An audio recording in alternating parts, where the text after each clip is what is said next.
eu sou a Priscila Laranjeira e você é muito bem-vindo ao Conversão, o podcast da TV JET. Nós já somos mais de 151 mil inscritos, mas sabe quem está faltando? Você! Inscreva-se no nosso canal e se gostar dos conteúdos que a gente está publicando aqui, curta, comenta, compartilha. Vem fazer parte da família TV JET. O convidado de hoje, ele escreveu seu primeiro livro, mas ele também, como família, passou por um momento bem difícil. Então a gente vai conversar sobre o desafio de dois textos bíblicos que se encontram num paralelo e também sobre algumas situações familiares difíceis e como elas foram superadas. Bem-vindo, Antônio Eustáquio Alvim. Obrigado, Priscila. É um prazer estar aqui. Me conta um pouquinho de você primeiro. Casado com a Ivone. Pai do Israel, da Esther e do Marcos, em memória, né? Isso aí. Fala um pouquinho. Você trabalha hoje... Eu vendo equipamentos para oficina mecânica. Isso aí é um momento merchandise, olha só. Desde das ferramentas do varejo, que é as ferramentas de pátio, até os equipamentos de operação mesmo. Alinhamento, elevador, compressor. E o mercado está legal para vendas? Sim, o mercado tem sempre alguém chegando, alguém saindo, né? E a gente tem sempre alcançado bons negócios. É difícil ser autônomo? Conta a verdade pra gente. Graças a Deus, eu vou para 20 anos como autônomo. Tá experiente, né? Sempre tenho uma reserva, né? Nunca passei por esse destempero, né? E tem mês que sobra menos, tem mês que fica empatado, né? Aí a gente vai levando. Mas você tem uma carteira de clientes legal? Tenho. E aí vira amigo esse cliente aí que você convive, né? Sim. Na verdade, a gente gostaria de atendê-los mais pessoalmente, né? Mas à medida que a coisa vai tomando proporção, a gente perde um pouco desse relacionamento pessoal, mas que é o meu grande diferencial. Eu trabalho sozinho, né? Então eu vou cara a cara com o cliente, eu sei quem é o meu cliente, eu pego na mão, né? Não é apenas um número num painel de computador. Opa, é o meu cliente que é conversa com o nome, que eu conheço famílias, né? E a gente tem um relacionamento aí bem de amizade mesmo, com vários, graças a Deus. Conta pra gente um pouquinho como é que foi a sua conversão. Eu me converti com 20 anos, graças a Deus. Eu era um convertido, um pecador bonzinho, né? Eu nunca fumei, nunca bebi, com vício, né? Nunca me envolvi com prostituição, né? Eu sou um caçulo de 5 filhos, né? Caçulinha totalmente estragado, né? Exatamente. Meu pai teve vários problemas com alcoolismo, né? Então, eu particularmente fui o que menos peguei essa fase. Mas desde os meus 15, 14 anos, eu vi, né, meu pai perdendo a saúde por causa de bebida, por causa do vício, e as necessidades também que a família passava e que a minha mãe, principalmente, passou, né? Então, eu me dediquei a estudar o máximo que eu pude, a trabalhar o máximo que eu pude. Comecei a trabalhar na antiga 8ª série, que hoje é o 9º ano. Sim. Né? E trabalho bem até cedo, hoje. Né? Bem cedo. Meu primeiro emprego foi numa drogaria e trabalho até hoje, graças a Deus. Firme com Jesus esse tempo todo? Firme com Jesus esse tempo todo. Né? Aí você casou com a Ivone e teve 3 filhos? Sim. Eu me converti em 86, a Ivone em 88. E graças a Deus eu sempre trabalhei, fui um jovem próspero, né? Em 83 eu tinha uma moto, 83, uma moto zero. Do ano, né? E a Ivone morava no Justinópolis com os pais e com a conversão dela o pai a expulsou de casa, né? De um certo... Que é isso? Ainda hoje tem isso, né? Era na década de 80, né? Mas ainda hoje tem. E aí nós, depois de um tempo, a gente se tornamos amigos, né? E como motoqueiro da Savassi, onde a gente congregava, ao Justinópolis, eu passei a ajudá-la a chegar em casa dentro do horário que o pai permitia. Depois de um tempo, ela voltou para casa, mas o pai estipulou que ela tinha que estar em casa o mais cedo possível, tipo 10 horas. Aí a minha moto entrou em ação, e nessa servi a irmã, né? a gente começou a namorar e graças a Deus estamos juntos aí. Bastante tempo, né? 30 e poucos anos aí. Mas me conta, você tem 3 filhos e um deles, ele escolheu não continuar mais conosco. Como você identificou os sinais de uma depressão? Como eu falo no livro, né, Paralelo 3320, a inexperiência que nós tínhamos nos primeiros sinais, né, hoje nós temos muito melhor visão pelo que sofremos, né? Mas como ele também dita na carta que ele deixou, lá com os 14, 15 anos, ele começou a ficar muito irritado por pouca coisa, a bater porta, a não suportar esse trabalho de escola que ele não tinha muito domínio, uma irritação, né? Aparentemente tudo muito natural, né? Sim. Porque a gente não sabe lidar muito bem com as nossas frustrações. Quando a gente não consegue fazer alguma coisa que não dá certo, a gente fica irritado. Isso é normal. Então, é o primeiro sinal, a gente ignoraria. Exatamente. Nessa época, ele estava terminando o primeiro grau, né, que a gente chamaria de 8ª série, né, e indo para o 2º grau. E nós ganhamos uma bolsa no colégio muito bom, por sinal. Até então, eles estudavam em colégio cristãos, né, o ICC, no Caiçara. Quer dizer, valores e princípios ali bem firmes para a vida de cada um deles. Exatamente. Mas foram para um colégio não cristão, né? Sem essa bandeira, né? Você acha que isso influenciou? Sim, com certeza. Hoje mesmo eu penso que o que acontece? Ele ganhou uma bolsa integral. Então eles ele era bom, hein? Eles entravam 8 horas da manhã e saíam às 5. Quer dizer, a educação estava praticamente aos cuidados da escola. Exatamente. Eu deixava eles lá pela manhã e eles iam à tarde de ônibus para casa. O que aparentemente era muito legal. Exatamente. E um colégio de renome, né? De muito renome. Hoje a gente entende que, segundo chegou aos meus ouvidos, nessa fase, com o diretor da escola, ele já tinha tido uma conversa e já tinha esse desejo de não estar feliz com a vida, né, dessa insatisfação com toda a situação que nos envolve, né? Você acha que nós, como seres humanos, nós sentimos a tristeza e mascaramos essa tristeza? Nós não deixamos que o outro veja? Com certeza. O livro fala de salmos, né? E o salmista mesmo fala: enquanto eu calei meus lábios, os meus ossos se aprodeceram. Isso é muito forte, né? Exatamente. Não manifesto o que vai dentro de mim, então sofro, sinto os ossos apodrecem. Então, essa angústia alimentada, que a medicina também já comprova, né, vai refletir nos pensamentos, nas emoções e vai chegar até mesmo no físico.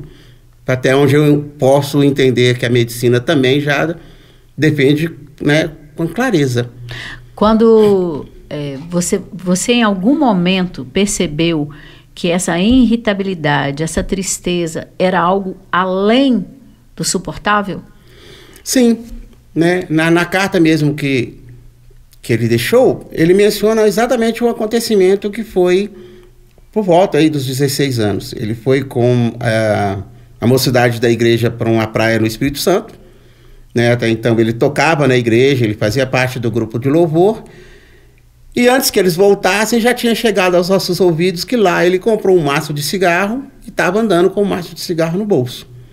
Segundo também chegou aos nossos ouvidos, a pessoa que estava lá liderando a eles conversou com ele, né, no meio da turma.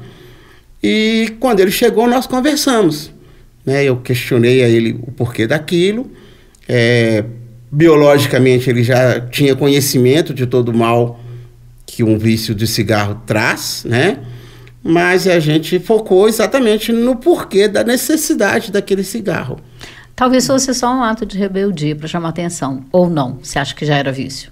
No próprio livro e na própria carta, ele coloca que ele não soube muito responder, que ele só sabia chorar e sentir a tristeza, né?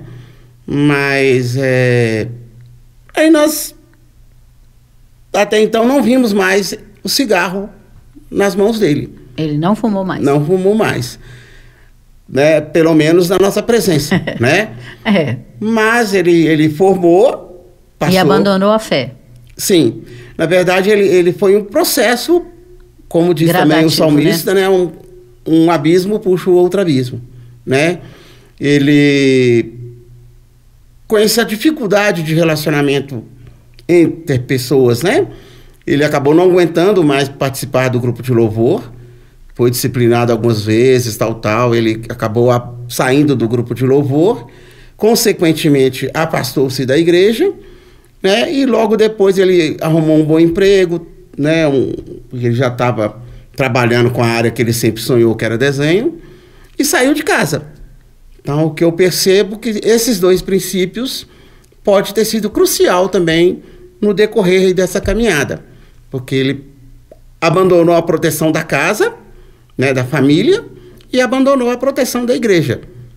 Aí a gente tem dois fatores muito importantes que a gente pode juntar nesse paralelo que você fez. A gente já volta no Marcos, mas me fala um pouquinho, por que paralelo 33:20?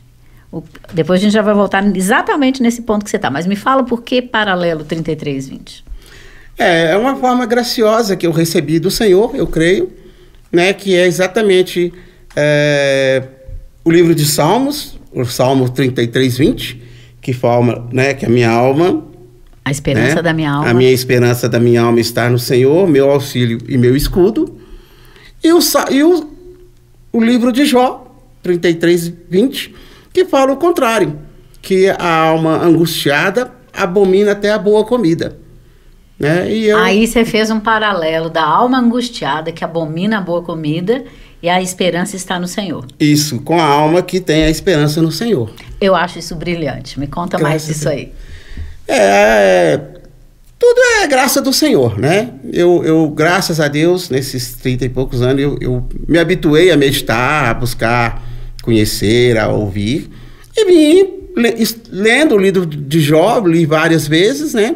Salmos a gente conhece desde muitos anos, né? Sempre, né? E graças a Deus, alguns salmos eu já tinha também no meu coração, que é o Salmo 23, que é o Salmo 100, que é o Salmo 103, né? E 119, muitos outros. E vim exatamente construindo esse paralelo. E Deus foi me dando essa graça. Você colocou Jó e Salmos. Jó, logo no início, ele sofre uma perda irreparável, que é a da família, dos seus filhos, da família toda, não, porque a esposa continua firme lá. Jó perde seus filhos. Eu não consigo imaginar, eu só tenho uma filha, eu não consigo imaginar uma dor maior do que perder um filho. Como é que você lidou com a perda do seu filho?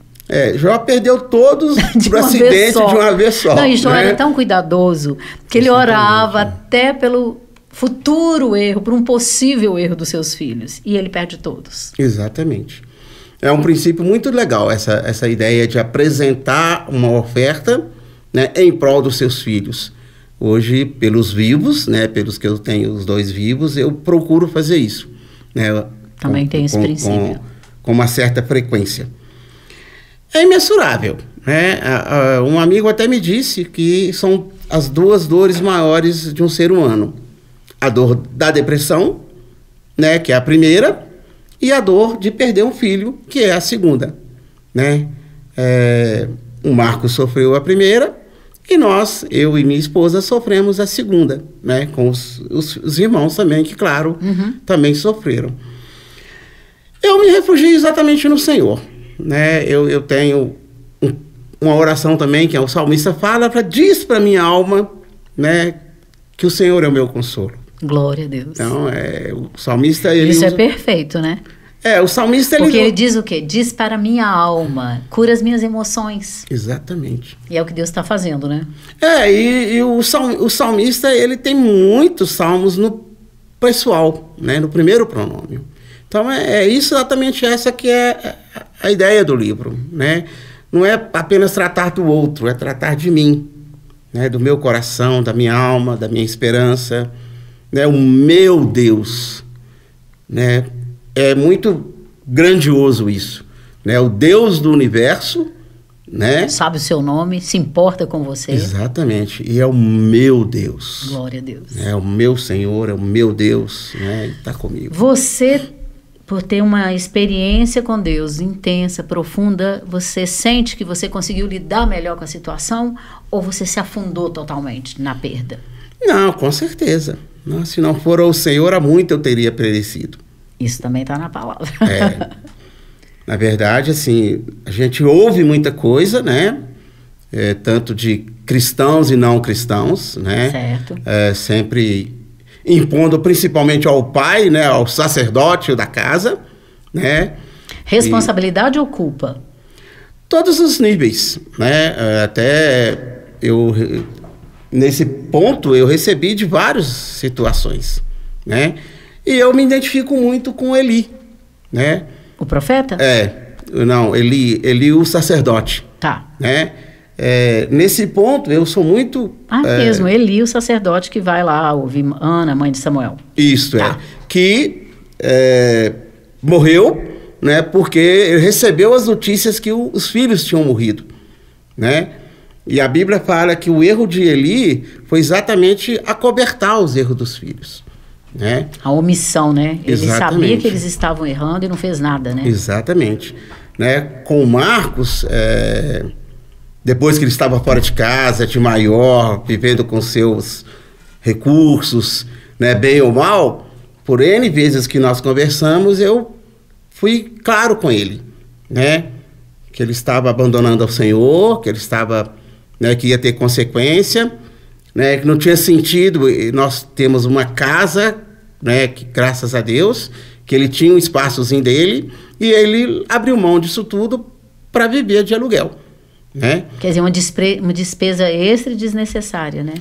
E na verdade, assim, no início ele colocava que eu moro próximo ao anel rodoviário, então era muito barulho, muita poeira, ele tinha alergia, né? E uma pessoa depressiva fica hipersensível a barulho, aos ambientes externos, né? Então ele queria sossego. Exatamente. Só que nesse ponto, né, nas últimas casas que ele morou, né, em Nova Lima não, que era um condomínio fechado, né? Era muito bom. Mas onde ele morava, por ele já não estar dando conta, a poeira, a sujeira era muito maior, né? Por muitas vezes, né? Lógico, mais a minha esposa do que eu, né? Mas muitas vezes nós fomos lá, limpamos geladeira, limpamos fogão, lavamos banheiro, né? Meu filho também, por amizade, ia lá, passava 2, 3 dias com ele. Alguns amigos faziam esse mutirão para ajudá-lo a pôr a casa em ordem, pôr o lote em ordem, porque o lote era muito grande. Bacana que você colocou assim, olha, havia uma necessidade de colocar a casa em ordem. Não só a casa física, mas a casa interior, né? Sim. E infelizmente, apesar de pai, né, são outras pessoas. É outra pessoa, né? Um outro versículo que eu tenho muito por consolo é exatamente isso. A Bíblia, se não me engano, em Isaías pergunta: porventura o pai come a fruta amarga, mas é o filho do filho, o dente do filho é que vai dar cárie?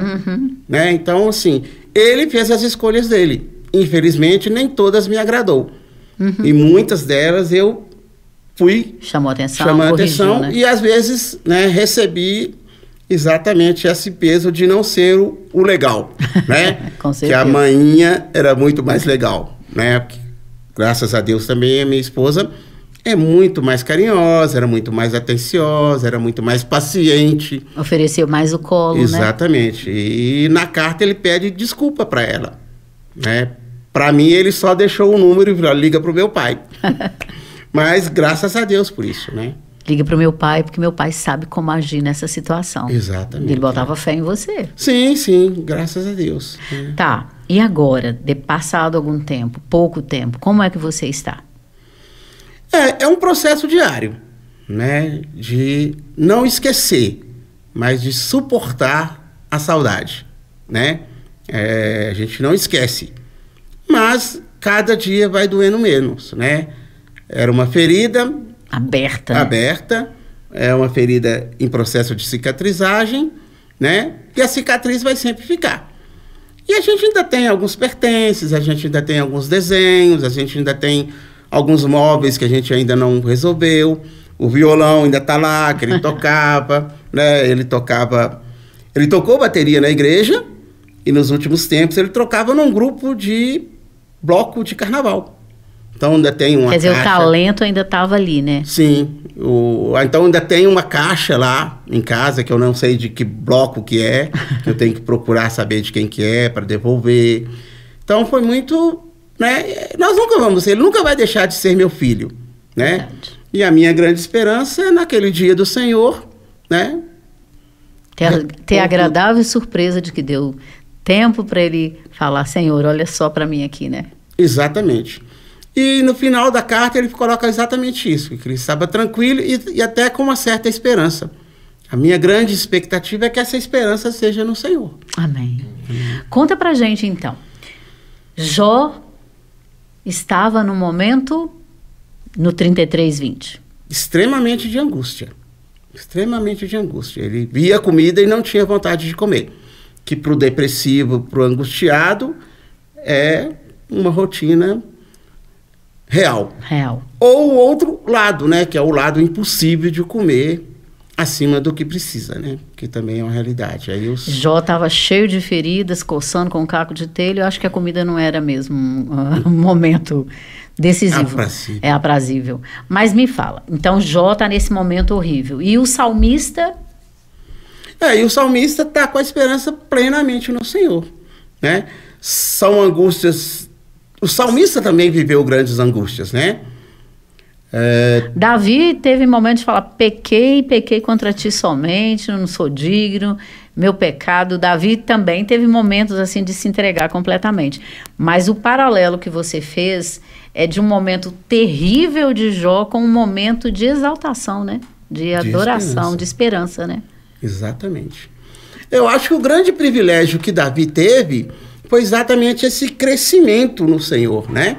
Era o menino que derrubou o gigante, né? Era o pastor de ovelha que virou rei, mas desde lá do início, né, da unção lá de Samuel, ele vinha com o Senhor. A história de Jó, a gente conhece já homem, né? Isso. A Bíblia fala lá que, né, uma situação até surpreendente, né, do próprio Satanás no meio dos filhos de Deus, né?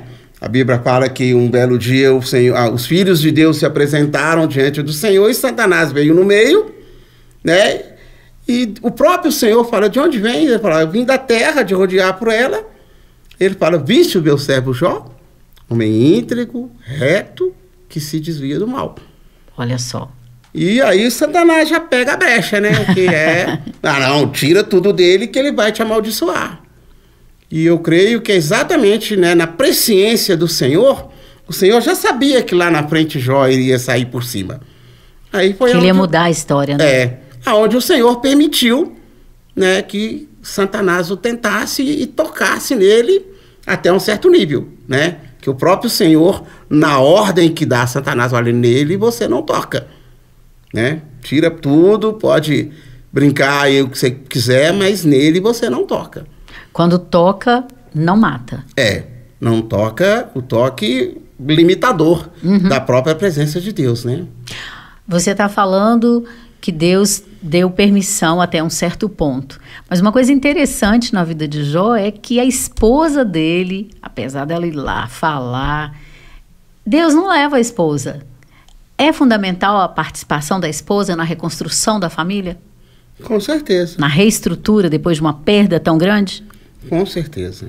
Ivone, graças a Deus, é minha fiel companheira, idônea. Muito gracinha, sua esposa. Ela literalmente sai, tece os tecidos e volta para casa com sustento. Que ela é costureira, né?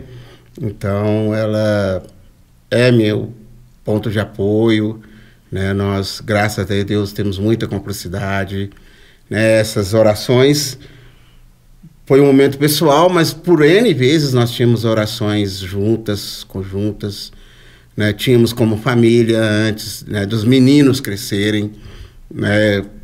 Depois de um tempo eles não quiseram mais, né? Tem até no livro esse relato que ele simplesmente levantou no meio de uma oração e falou, não creio mais assim, eu não quero, não vou mais. Antônio, você falou assim, levantou no meio de uma oração e disse, não quero mais, não creio.